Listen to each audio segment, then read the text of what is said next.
दोस्तों, आपका हार्दिक स्वागत है हमारे चैनल सनातन साइंस धर्म रक्षिति रक्षिता में। आज मैं आपको गर्भनिषद, जो हमारा 108 उपनिषदों में से एक उपनिषद है, जो एक छोटा सा उपनिषद है, लेकिन जिसमें गर्भ के अंदर जो शिशु रहता है उसके साथ 9 महीने क्या क्या होता है, किस प्रकार से उसका विकास होता है, जिसका एक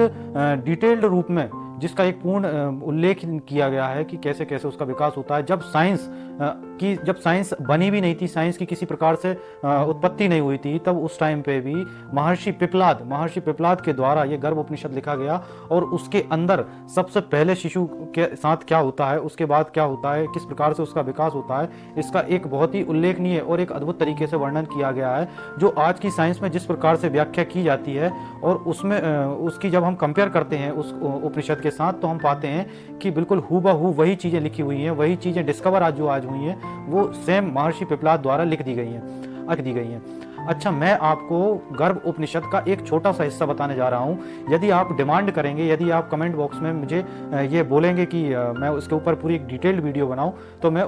गर्भ उपनिषद पे एक पूरी डिटेल्ड वीडियो ही बनाऊंगा। लेकिन आज मैं आपको एक उसका छोटा सा हिस्से के बारे में वर्णन करने जा रहा हूँ। जब माँ के पेट के अंदर शिशु जब 4 या 5 महीने का होता है, तो आप सभी जानते होंगे कि वह माँ को लात मारता है या किक करता है माँ को। अच्छा, हमको यह लगता है कि बच्चा जो है वो खेल रहा होगा, लेकिन यदि हम उस बच्चे की जगह अपने आप को थोड़ी देर के लिए रख के देखें और वो परिस्थिति को अपने आप में अनुभव करके देखें, तो चारों तरफ से माँ का गर्भ जो है वो बंद है एक तरीके से, और उसके अंदर अंधेरा है और एक तरल के बीच में हम पड़े हुए हैं।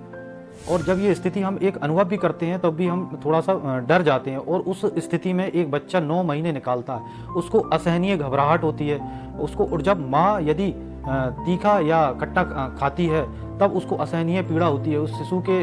जो पीड़ा होती है वो मैं शायद ही आपको वर्णन कर पाऊँ। उस स्थिति में उस शिशु को अपने पूर्व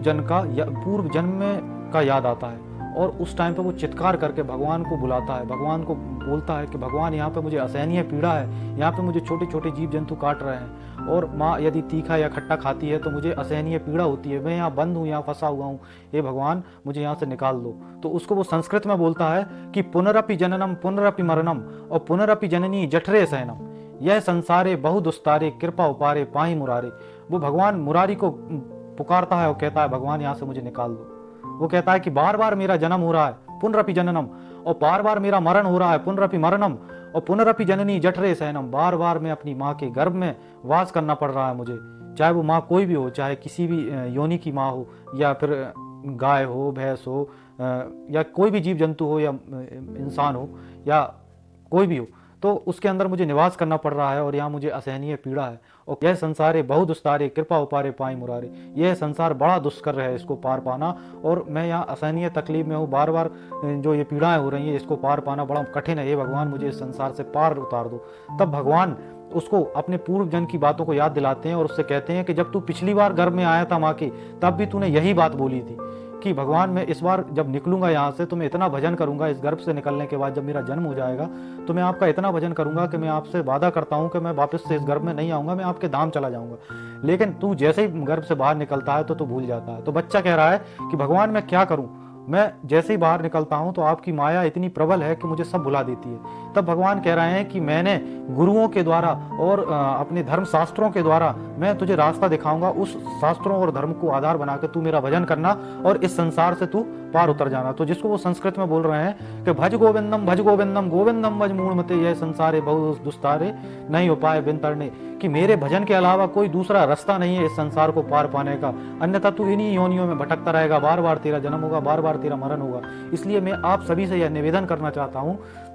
कि अपनी लाइफ स्टाइल, इस बिजी लाइफ स्टाइल में जो हमको बिल्कुल समय नहीं है, उसमें थोड़ा सा अपने भजन में भगवान में ध्यान दीजिए, जिससे कि आपको इस जीवन में समस्त सुखों की प्राप्ति हो और आप इस जीवन के उपरांत भगवान के धाम में जाके वास करें।